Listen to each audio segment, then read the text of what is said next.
Hi everyone, welcome back to another episode of Crypto Basics. In this video, we will be learning how to change language on your Hamster Kombat account.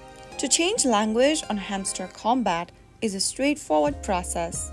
So let's get started.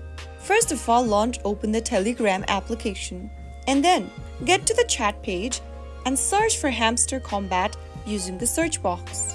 Once you get to this page, click on the play button at the bottom left in order to connect to Hamster Kombat bot.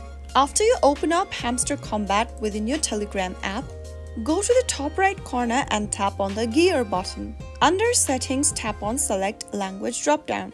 From the language options displayed on the page, tap on the language of your choice and get back, and you will be able to see that you've successfully changed your language for your Hamster Kombat account. That is how it's easily done.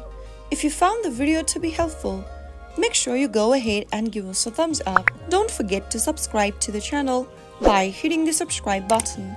Press the bell icon so that you'll never miss another upcoming upload from us. I will be back again in the next video. Thanks for watching.